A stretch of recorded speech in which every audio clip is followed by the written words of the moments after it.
요한일서 1장, 요한일서 5장 1절부터 12절까지 보시겠습니다. 요한일서 5장 1절부터 12절까지 보십니다. 예수께서 그리스도이심을 믿는 자마다 하나님께로서 난 자니 또한 내신 이를 사랑하는 자마다 그에게서 난 자를 사랑하느니라. 우리가 하나님을 사랑하고 그의 계명들을 지킬 때에 이로써 우리가 하나님의 자녀 사랑하는 줄 아느니라. 하나님을 사랑하는 것은 이것이니 우리가 그의 계명들을 지키는 것이라. 그의 계명들은 무거운 것이 아니로다. 대저 하나님께로서 난 자마다 세상을 이기느니라. 세상을 이긴 이김은 이것이니 우리의 믿음이니라. 예수께서 하나님의 아들이심을 믿는 자가 아니면 세상을 이기는 자가 누구냐? 이는 물과 피로 임하신 자니 곧 예수 그리스도시라. 물로만 아니요 물과 피로 임하셨고 증거하니는 성령이시니 성령은 진리니라. 증거하는 이가 셋이니 영과 물과 피라. 또한 이 셋이 합하여 하나이니라. 만일 우리가 사람들의 증거를 받을진대 하나님의 증거는 더욱 크도다. 하나님의 증거는 이것이니 그 아들에 관하여 증거하신 것이니라. 하나님의 아들을 믿는 자는 자기 안에 증거가 있고 하나님을 믿지 아니하는 자는 하나님을 거짓말하는 자로 만드나니 이는 하나님께서 그 아들을 관하여 증거하신 증거를 믿지 아니하였음이라. 또 증거는 이것이니 하나님이 우리에게 영생을 주신 것과 이 생명이 그의 아들 안에 있는 그것이니라. 아들이 있는 자에게는 생명이 있고 하나님의 아들이 없는 자에게는 생명이 없느니라. 아멘. 7절에 그 하늘의 증거하는 셋이 계시는데 아버님과 말씀님과 성신님이다. 이 내용은 개역성경에서는 빠져 있다는 것을 참고하시기 바랍니다. 오늘 설교 제목은 생명이 있음을 입증하라 라는 제목으로 말씀을 전합니다. 하나님은 생명의 하나님이십니다. 그리스도인으로서 가장 관심을 가져야 할 것은 생명 얻는 것에 있어요. 왜냐하면 하나님께서 세상을 향하여서 누구를 찾으시느냐? 생명 있는 자를 찾으십니다. 생명 있는 자. 그런데 예수님이 오시기에는 생명 있는 자가 없고 전부 죄 아래 있었고 사망 아래 있었고 죽은 자들이었기 때문에 하나님께서 그 아들을 세상에 보내셔가지고 그 죽은 자를 살리셨고 산 자들에게 생명을 계속 공급받으라는 거예요. 우리가 잘 아셔야 될 것이 제가 늘 그리스도인으로서 가장 관심을 가져야 될 것은 생명 얻는 것에 있다. 하나님께서 그 아들을 세상에 보내신 것도 생명 주시려고 보내셨고 성경을 기록한 목적도 생명을 얻게 하려고 보내셨고 그래서 성경을 상고하는 것도 생명을 얻으려고 하는 자들이 성경을 상고한다라는 것을 강조합니다.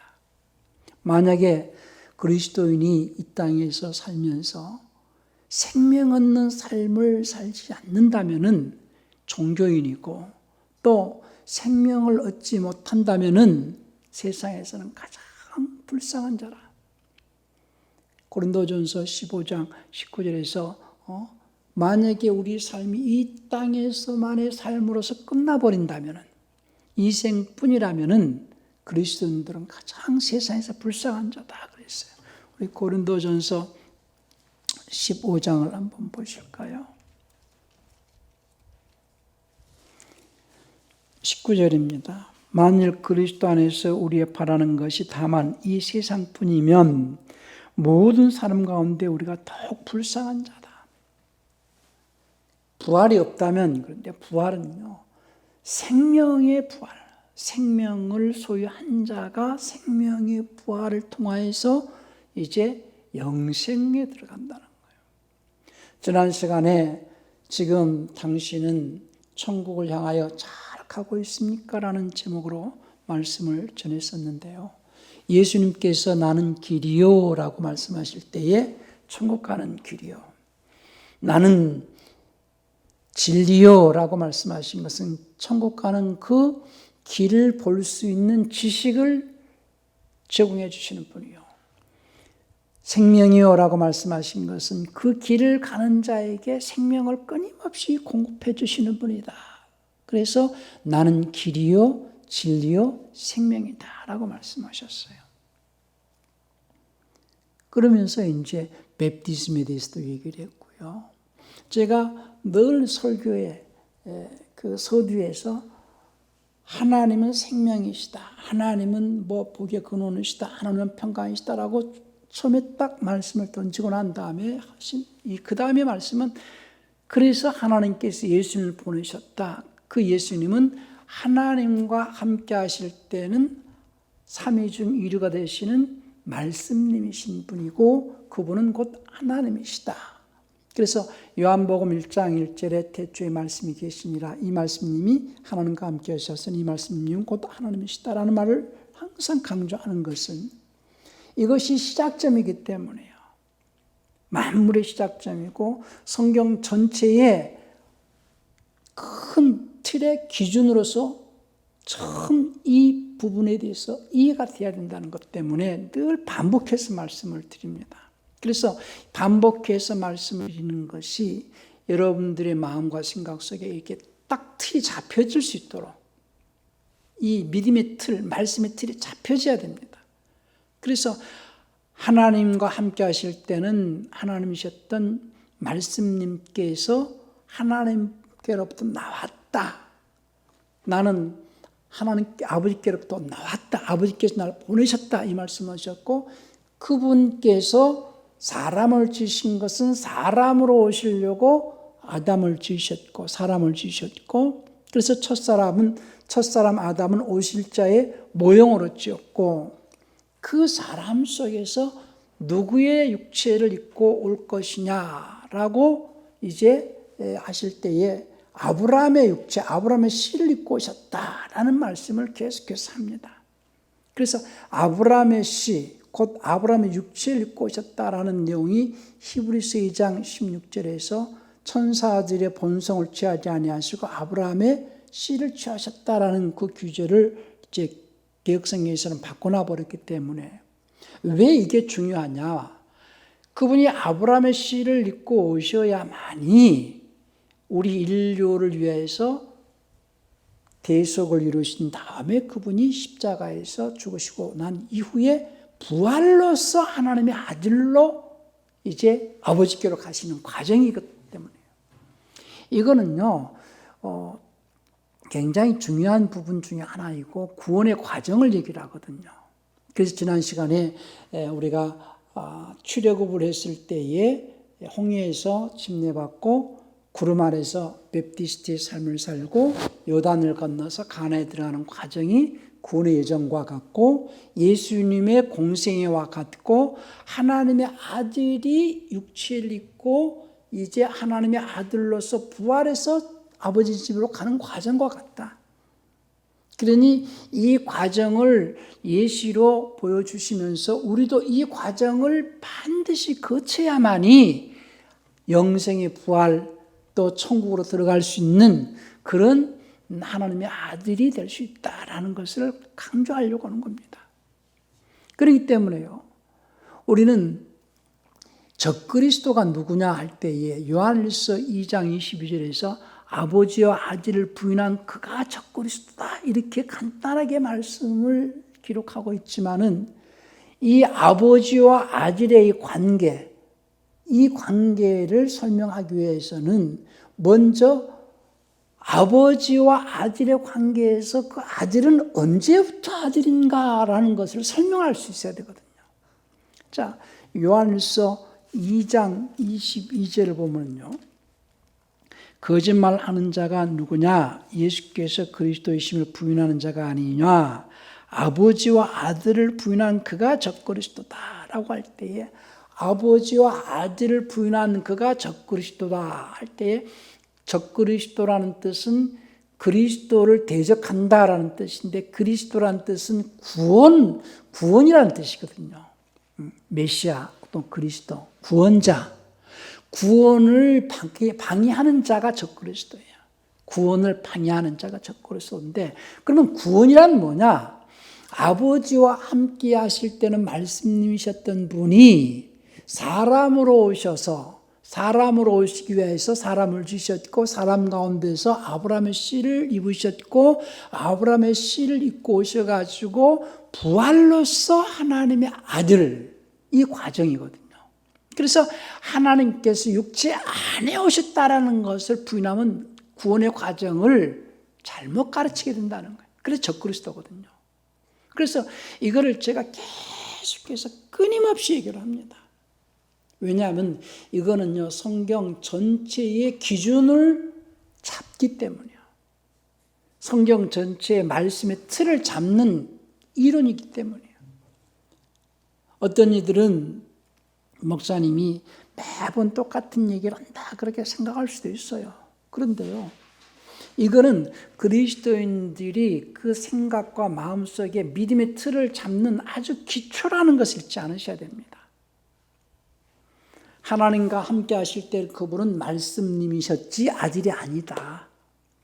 그래서 아들은 영원전에는 아들이 아니다. 아들은 영원전에 계신 분이 아니다. 이것 때문에요, 과거는 아타나시우스나 또는 아리우스나 이런 사람들이 과거에 이 인성, 신성 문제 때문에 논쟁을 벌여서 이단시하고 많이 죽이기도 했어요. 삼위일체론, 또 인성, 신성 부분. 이게 왜 중요하냐? 이것은요, 구원의 여정과 같기 때문이에요. 지금 제 얘기가 참 어려울 수 있습니다. 그래서 제가 계속해서 아들은 영원전부터 계신 분이 아니고 영원전에는 그분은 말씀님이신 분이시다. 말씀님이신 분이 아버지께로부터 나왔기 때문에 그때부터가 시작이고 그때부터가 알파다. 그 알파이신 그분이 사람을 지으신 때에 함께 사람을 지으신 것은 사람으로 오실 계획 때문에 사람을 지으셨고 사람으로 오실 때 누구의 씨를 입을 것이냐? 아브라함의 씨를 입을 것이다 했기 때문에 아브라함을 택하셨고 아브라함의 씨를 입고 오셨다는 것은 곧 육체 안에 오셨다는 거거든요. 그래서 하나님께서 육체 안에 오셨다는 이것을 부인하면 적그리스도다. 그래서 디모데전서 3장 16절을 늘 강조합니다. 하나님께서 육체 안에 나타나셨다. 논쟁할 것이 없다는 거예요. 예수님은 하나님과 함께 하실 때 하나님이셨고 그때 그분의 이름은 말씀님이셨고 그런 내용을 다 감추기 위하여서 성경을 훼손했다는 겁니다. 왜 우리가 킹제임스를 봐야 되느냐? 개혁성경은 그런 내용을 다 감춰놔 버렸거든요. 히브리서 2장 16절 바꿔놨지요. 디모데전서 3장 16절 왜곡시켜 버렸지요. 그리고 요한일서 5장 7절 중요한 부분을 아예 삭제시켜 버렸죠.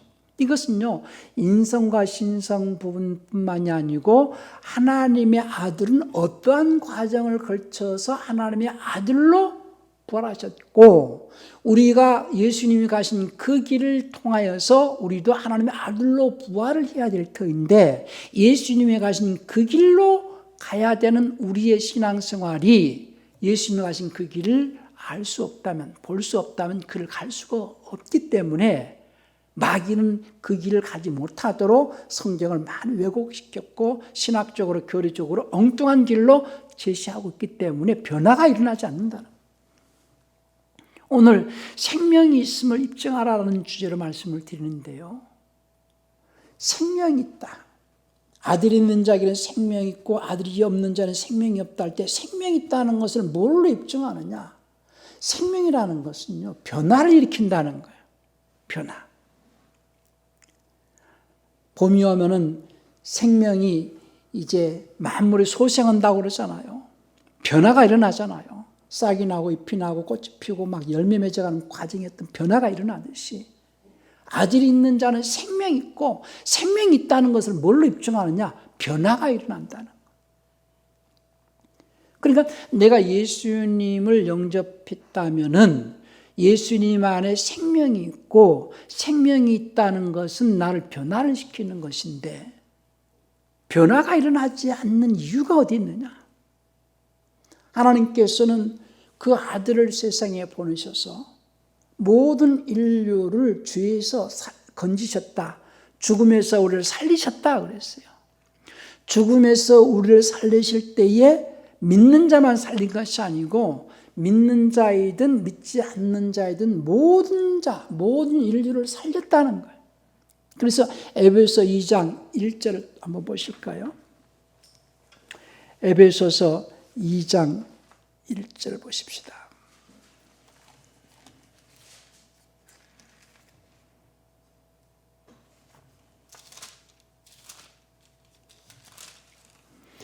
너희의 허물과 죄로 죽었던 너희를 살리셨도다 할 때에 이 에베소서이기 때문에 에베소 교인들만을 살리셨다, 아니면 또는 믿는 자들만을 살리셨다, 이렇게 착각할 수 있는데요.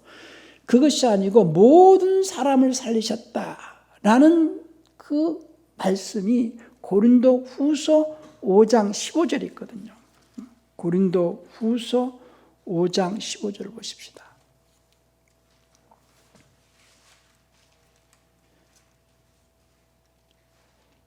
고린도 후서 5장 15절에서 저가 모든 사람을 대신하여 죽으심은 예수님께서 어떤 부분적인 사람들만을 위하여 죽으신 것이 아니라 모든 사람을 대신하여 죽으셨다는 거죠. 모든 사람을 대신하여 죽으심은 산자들로 하여금 할 때에 모든 사람이 살았다는 거예요. 모든 사람이 산자들로 하여금 다시는 저희 자신을 위해 살지 않고 오직 저희를 대신하여 죽었다가 다시 사신 자를 위하여 살게 하려 함이니라. 그렇기 때문에 예수님께서 십자가에 죽으신 것은 모든 사람의 죄를 담당하시고 모든 사람을 대신하여 죽으셨고 모든 사람을 살리셨다는 거예요.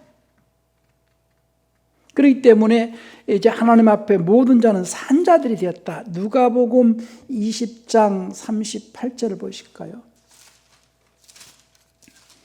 누가복음 20장 38절에서 하나님은 죽은 자의 하나님이 아니요 산자의 하나님이시라. 하나님에게는 모든 사람이 살았느니라. 하나님께서는 모든 사람을 살리셨다고. 누구를 보내셔가지고요? 예수님을 보내셔서. 그래서 하나님께서 세상을 이처럼 사랑하사 독생자를 주신 인처를 믿는 자마다 멸망치 않고 영생을 얻게 하려 합니다. 그러니까는 하나님께서 예수님을 세상에 보내셔서 모든 사람을 살리시고 난 다음에 그 사실을 믿는 자마다 영생을 얻게 하시려고 이제 내가 살았다라는 것을 믿는 자에게는 이제 하나님께서 영생을 주시려고 하신다는 거예요. 영생은 뭘로 주시느냐? 말씀으로 주신다. 그래서 그 말씀이 영생의 말씀이요 생명의 말씀이라는 거예요. 그러니까 베드로가 요한복음 6장 28절에서 주의 영생의 말씀이 계시오며 우리가 네게로 가오리까. 복음을 전하는 것은요, 그 영생의 말씀, 생명의 말씀을 전하는 거예요. 그 생명의 말씀. 자, 사도행전 우리 그 5장 20절인가요? 사도행전 5장 20절 한번 보십시다. 19절부터 보십시다. 주의 사자가 밤에 옥문을 열고 끌어내어 가로되 가서 성전에 서서 이 생명의 모든 말씀을 다 백성에게 말하라. 지금 누가 갇혔어요? 베드로가 이 감옥에 갇혔잖아요.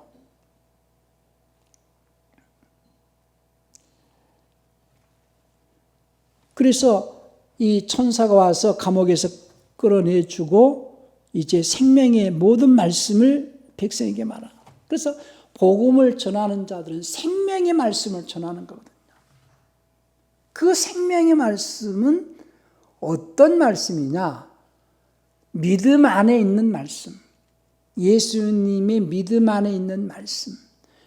예수님 안에 있는 믿음. 예수님 안에 있는 믿음의 말씀. 자, 우리 디모데 후서 1장 13절도 한번 보실까요? 디모데 후서 1장 13절.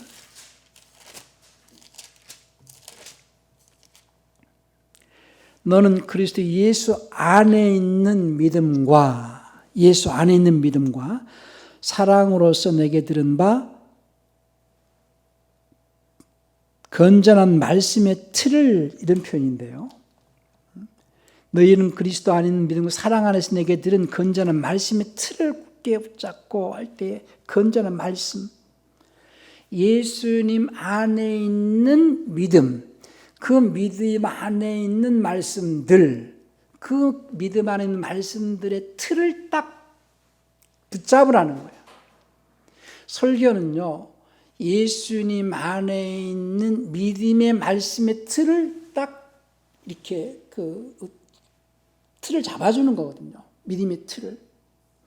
사람들은 누구나 자기의 어떤 사고가 있어요. 어려서부터 환경을 통하여서, 교육을 통하여서 가지고 있는 사고가 있어요. 그 사고에 기초해서 세상을 살아갑니다. 그 사고의 틀이 각자 다 다르고 그 사고의 수준의 틀만큼 세상을 살아가요. 그래서 그걸 다른 말로는 지식의 틀, 이렇게 말할 수 있어요. 그래서 사람은 자기 지식의 수준만큼 살아간다. 그것이 지적인 수준이든 물질적인 수준이든 그 사고의 수준, 사고의 틀만큼. 그러니까 내가 어떤 사고의 틀을 잡고 세상을 살아가느냐에 따라서 그 사고의 틀 안에서 천국을 갈 수 있느냐, 지옥으로 가느냐, 이것이 달라지거든요.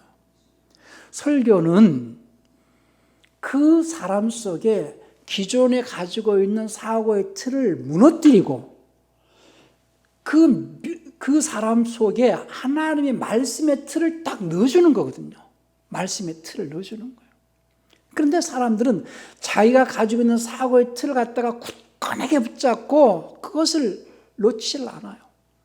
그러면 말씀의 틀이 잡혀지지가 않거든요. 그러니까 반복해서 계속해서 말씀을 드릴 수밖에 없어요. 사람은 자기 생각의 사고의 틀을 통하여서 그 사람의 사고의 틀에 기초하여서 세상을 살아가거든. 근데 그 사고의 틀을 무너뜨리라는 거예요. 그걸 무너뜨리는 것이 자기를 죽이는 것이고, 그것을 무너뜨리는 것이 자기를 포기하는 것이고, 그것을 무너뜨리는 것이 자기를 비우는 거예요. 그것을 비운다는 걸 갖다가 성경에서는 금식 얘기를 이렇게 하거든요. 금식. 자기 사고의 생각의 틀을 정말로 비우는 것이 금식이고, 구음식과 다릅니다. 그 비워져 있는 그 사람의 사고의 틀이 비워져 있을 때 비로소 말씀의 틀이 딱 잡혀질 수 있거든요. 말씀의 틀이.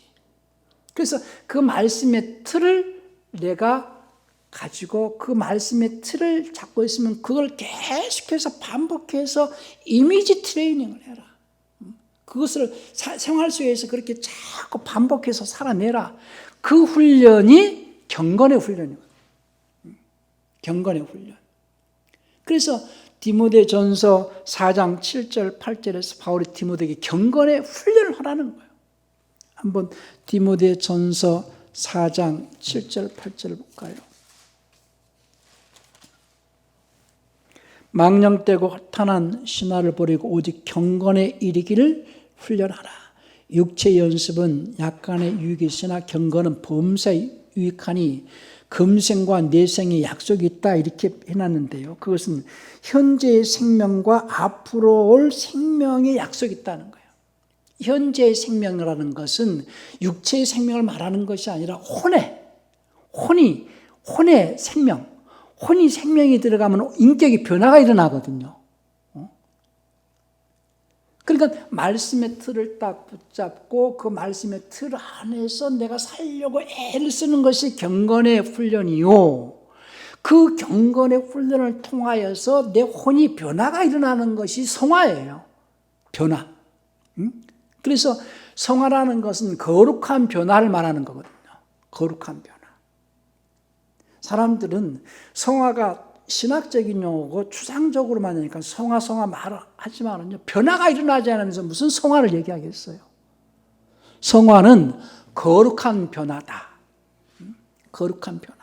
영어 표현은 sanctification이라 하는데요. 거룩한 변화를 이루고 변화를 이루는, 그러니까 성화가 되어져 가는 과정에서 성화가 되어져 가는 과정에서의 결과물이 열매거든요. 그 결과물이 거룩이에요. 다시 말씀을 드립니다. 그러니까 이 어떤 그 틀이 딱 잡혀 있어야 되거든요. 첫째, 하나님께서 예수님을 세상에 보내신 것은 죽은 인류를 살리시기 위해서 보내셨고, 그래서 그 사실을 믿는 자에게는 생명을 계속 공급해 주시기 위하여서 말씀을 주셨다. 그 말씀은 생명의 말씀이요, 영생의 말씀이요, 믿음의 말씀이라고 그랬어요. 믿음의 말씀. 로마서 몇 장이에요? 10장? 17절이 로마 10장 8절이죠. 10장 8, 그러면 무엇을 말하느냐? 말씀이 내 가까워 내 입에 있으면 내 마음에 있다 했으니 곧 우리가 전파하는 믿음의 말씀. 그러니까 말씀이 생명의 말씀, 영생의 말씀, 믿음의 말씀 이렇게 표현되어지거든요. 그 믿음의 말씀은 믿음 안에 있는 말씀이라는 거죠. 그래서 믿음이라는 것은 들음에서 난다고 그랬어요. 로마서 10장 17절에서. 로마서 10장 17절에서 믿음은 들음에서, 들음은 하나님의 말씀을 들어야 된다는, 그리스도의 말씀이 아니고 하나님의 말씀을 들으면서. 그래서 그 하나님의 말씀을 딱 듣고 그 말씀의 틀이 잡혀 있어야 되거든요. 말씀의 틀을 잡고 그 자기의 사고가 말씀의 틀로 잡혀져 있는 사고로서 자꾸 살아내려고 애를 쓰는 것이, 그때는 절제도 필요하고 인내도 필요한 거예요. 예? 말씀의 틀을 딱 붙잡고 그 말씀의 틀 안에 살아내기 위해서 힘쓰는 생활, 이거는 힘써야 되거든요. 예수님의 십자가의 사건은 그분의 공로를 의지하고 내가 말씀의 틀을 붙잡고 힘쓰는 생활, 말씀의 틀을 붙잡고 힘쓸 때 때로는 인내도 필요하고 절제도 필요하고 자기를 희생해야 될 일도 있죠. 그렇게 자꾸 하는 것이 경건의 훈련이라는 거예요. 그 경건의 훈련을 통하여서 성화가 되어져 간다. 거룩한 변화가 일어난다는 거예요. 변화가 일어난다는 것은 그 안에 뭐가 있다는 거예요? 생명이 있다는 거예요. 생명이 있다는 거. 그러니까 아들이 있는 자에는 생명이 있고 아들이 없는 자는 생명이 없다라고 할 때에 변화가 일어나지 않다면 아들이 없는 거거든요. 생명이 없는 거거든요. 그래서 변화가 되어져 간다는 것은, 그 변화는 내 노력으로 변화되어진, 내가 힘쓰지만은 내가 힘쓰는 과정에서 성신님의 역사, 성령의 역사가 있어서 하나님의 거룩한 하나님의 영으로 말미암아서 변화가 일어나기 때문에 그걸 갖다 다른 말로 성화 이렇게 말하거든요. 성화. 그러니까 하나님께서 우리에게 요구하는 것이 뭐냐? 하나님의 뜻은 이것이 너희의 성결이다, 성화다. 그걸 갖다 거룩으로 이렇게 그냥 해놔버렸어요. 이거 그러니까 아주 성경을 갖다가 제가 늘 얘기하는 것이, 목사님들이 성경을 통전적으로, 통합적으로, 통섭적으로 이해를 해야 된다. 신학적으로 이렇게, 이게 굉장히 어렵습니다. 굉장히 어려운 얘기거든요. 그러니까 이 성경의 전체에 통합적으로, 통섭적으로 또 통전적으로 이해를 해가면서 성경을 해석을 해줘야 되거든요. 근데 그것이 잘 안 되니까 그냥 단을 갖다가 뒤죽박죽 해놨기 때문에, 이것이 틀이 안 잡혀있기 때문에 사람들이 혼돈이 오거든요. 그래서 데살로니가 전서 4장 3절부터 한번 볼까요? 데살로니가 전서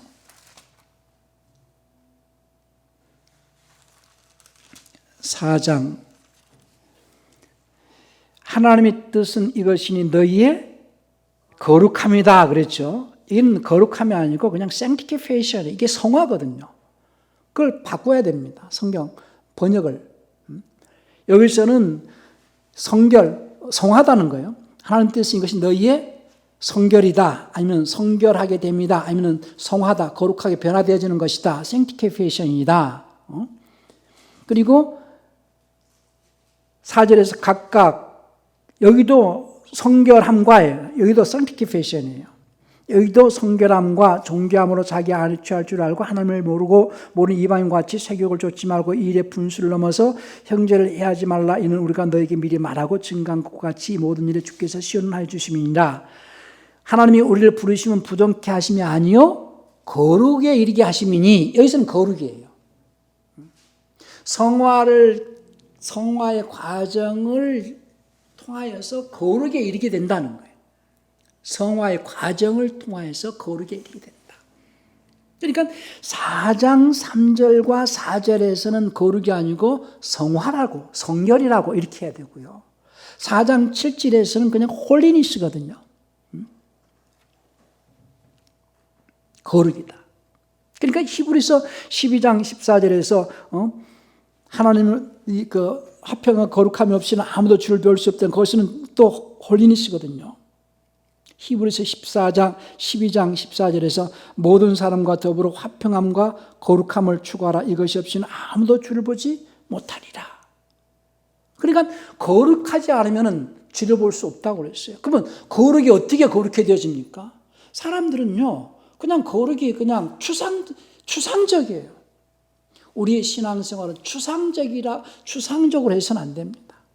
분명한 형이상학적인 이론의 바탕에 근거해서 우리의 실생활이, 그러니까 형이상학적인 이론, 좀 어려운 단어 같지만요, 형이상학적 이론이라는 것은 말씀의 틀을 딱 붙잡고 생활 속에서 실천해 나가기 위해서 훈련하는 것이 경건이요, 그 훈련하는 과정에서 생명이 공급되니까 변화가 일어난다는 거예요.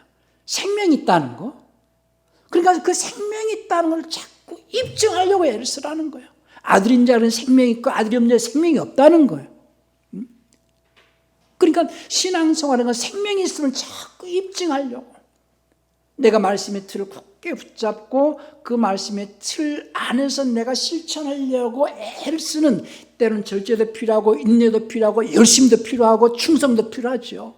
그 과정에서 그것이 다른 말로는 경건의 훈련이거든요. 경건의 훈련. 그 경건의 훈련을 통하여 가지고 내가 변화가 일어난다는 것은 생명이 공급되고 있다는 거예요. 그걸 다른 말로 성화 이렇게 얘기하거든요. 성화. 거룩한 변화가 일어난다는 거죠. 그 거룩한 변화는 내 노력도 필요하지만 내가 노력한다고 해서 변화가 일어나는 게 아니고, 내 노력이 없다고 하는 것이 아니라 말씀의 틀을 붙잡고 노력하는 것, 그 노력, 그 속에서 성령께서 역사하신 거룩한 변화가 성화다. 그렇게 변화가 완성이 되어지는 것이 거룩이다. 그 거룩에 이르도록 하려고. 그러니까 하나님의 뜻은 이것이 너희의 성화다, 성결함이다. 자꾸 훈련을 하라는 거예요. 신앙생활. 세월을 낭비하지 말고, 그러니까 어두운 일에, 열매 없는 어두운 일에 참여하지 말고 하는 얘기는 그거 외에는 열매를 맺을 수 없다는 거예요. 그거 외에는. 그러니까 항상 내 생각의 사고의 틀을 어떻게 붙잡아야 돼요? 나는 어떻게 하면 골프를 오늘 재밌게 칠까? 그런 세상적인 생각들을 갖고는 절대 안 된다는 거죠. 내가 어떻게 하면 하나님을 기쁘시게 할까? 내가 어떻게 하면 복음을 전할 수 있을까? 내가 어떻게 하면 기도를 더 열심히 할까? 내가 어떻게 하면 하나님의 마음을 품을까? 내가 어떻게 하면 예수님의 마음을 품고 하나님의 성품을 나타내려고 애를 쓸 것인가? 그러니까 믿음의 하나님께서 베드로 후서 1장 4절부터 8절까지 한번 보실까요? 베드로 후서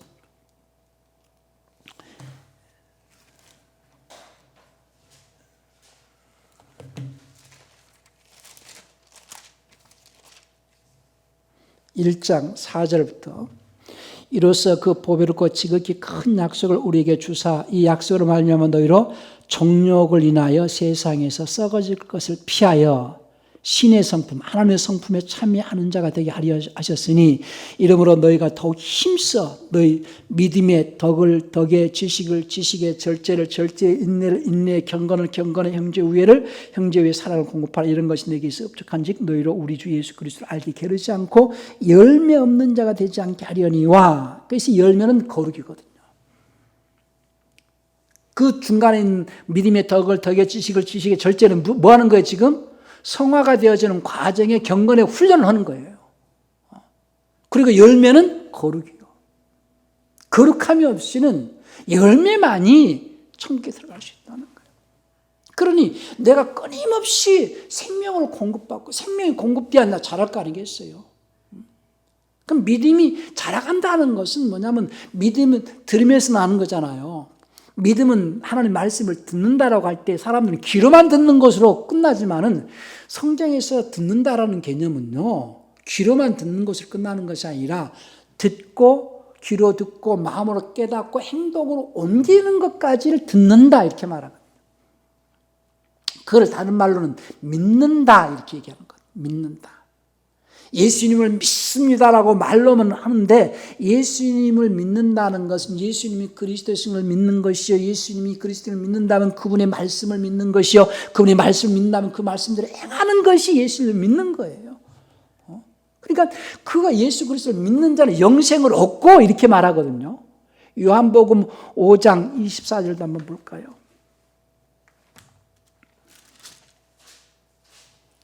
요한복음 5장 24절에서 내가 진실로 진실로 너희에게 이르노니 내 말을 듣고 할 때 귀로만 듣는다는 게 아니에요. 듣고 깨닫고 행동으로 듣고 또 나 보내실 믿는 자는, 또 믿는 것도 같은 개념입니다. 영생을 얻고 이렇게 표현해요. 얻었고가 아니라 현재 그렇게 진행이거든요. 현재거든요. 시제는 얻었고가 아니라 믿고 듣는 자는 얻는다는 거예요. 예? 말씀을 실천하는 자는 생명을 얻는다는 거예요. 정죄에 이르지 않으니 왜냐하면, 번역을 이렇게 해줘야 돼요. 왜냐하면 사망의 생명으로 옮겨졌기 때문이다 이렇게 해줘야 되거든요. 사망의 생명으로 옮겨졌기 때문이다. 사망의 생명으로 옮겨졌다는 것은 곧 예수님께서 우리를 살리셨다는 거거든요. 모든 사람을 대신하여 그가 죽으셨잖아요. 그래서 산자들이 됐다는 거예요. 사망에서 생명을 옮겨졌다. 그렇기 때문에 그 사실을 믿고 듣는 자는 뭘 얻는다는 거예요? 생명을 얻는다는 거예요. 그러니까 사람들은요, 성경을 자세히 안 봅니다. 그냥 믿습니다 해가지고 생명이 있다고 착각하면 안 된다는 거예요. 우리가 성경을 잘 알아야 되는 이유, 그것은 생명을 얻으려고 하는 거예요. 영생에 이르게 하려고. 말씀을 정리합니다. 예수님께서 이 땅에 오신 것은 인류를 살리시려고. 그래서 그가 십자가에 죽으셨어요. 예수님은 자신이 하나님과 함께 하실 때는 그분은 하나님이셨고 그때의 이름은 말씀님이셨다. 그런데 말씀님이신 그분이 아버지께로부터 보냄을 받았다. 그래서 난 아버지께로부터 나왔다. 그러니까요, 사람들은 아버지께로 나왔으니까 예수님은 아들이다. 그때는 아버지와 함께 하실 때는 아들이 아니라니까요. 아버지와 함께 하실 때는 그분은 말씀님이시라니까요. 말씀님이시다. 하나님과 함께 하실 때는 말씀님이시다라고 요한복음 1장 1절에서 분명히 말씀을 했고, 요한일서 5장 7절에서도 킹제임스에서는 하늘에 셋이 계시는데 아버님과 말씀님과 성신님 삼위일신에 대해서 분명히 제시를 했고, 그 삼위일 하나님이신 그 말씀님께서 나왔기 때문에 알파고, 그분이 나오신 것은 나와가지고 사람을 주신 건 그분이 사람으로 오시려고 사람을 주셨고, 사람으로 오시고 사람의 육체 안에서 자신이 하나님의 아들로 부활하시려고, 이 과정이라고 그랬죠. 이 과정. 그래서 우리도 하나님의 아들의 과정을, 아들로 부활하기 위해서는 예수님 같은 하나님의 아들의 과정을 육체 안에서 살아내는 것이 신앙생활인데, 그 하나님의 아들의 과정을 살아내기 위해서는 이 말씀의 틀이 우리 마음에 딱 잡혀 있어야 된다는 거예요. 그래서 디모데후서 1장 그 13절을 다시 한번 볼까요? 그런 뉘앙스를 다 개혁성이 죽였거든요. 디모데후서 1장 13절에서 너는 그리스도 예수 안에 있는 믿음과 사랑 안에서 내게 들은 건전한 말씀의 틀을 굳게 붙잡고, 말씀의 틀을 굳게 붙잡고, 사람들은 말씀의 틀을 굳게 붙잡고 살아가요? 자기 사상의 틀을 붙잡고 살아가요? 자기 사고의 틀을 붙잡고 살아가요? 어려서부터 교육을 통해서 환경에서 이렇게 잡혀진 틀, 자라가는 환경에서 또는 교육을 통해서 잡혀진 틀이 있잖아요. 그 틀 안에서 자기 인생을 살아가거든요. 근데 성경은 이제 그 틀을 부수고 하나님의 말씀의 틀을 붙잡고 살라는 거예요.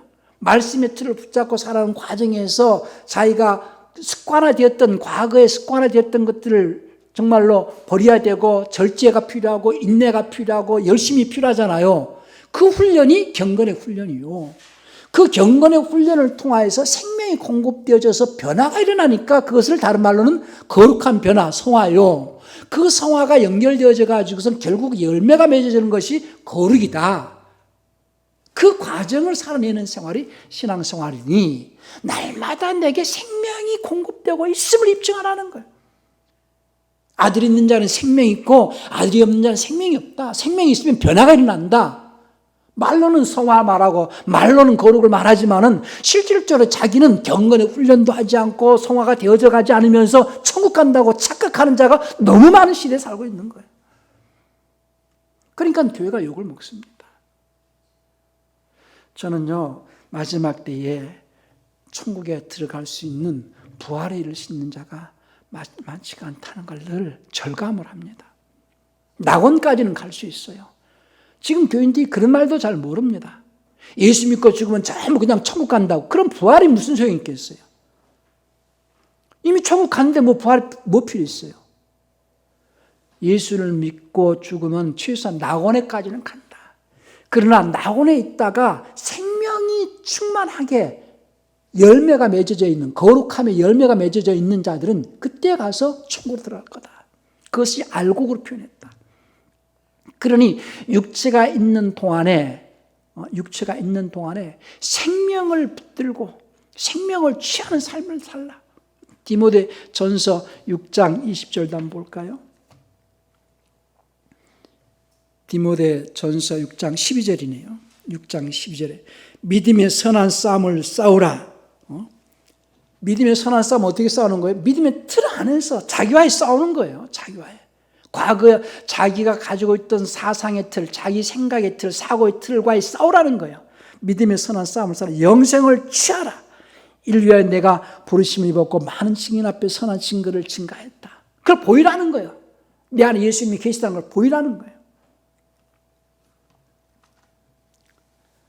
진실로 우리 성도들은요, 지금 교회가 숫자가 많이 적으니 그게 중요하지 않습니다.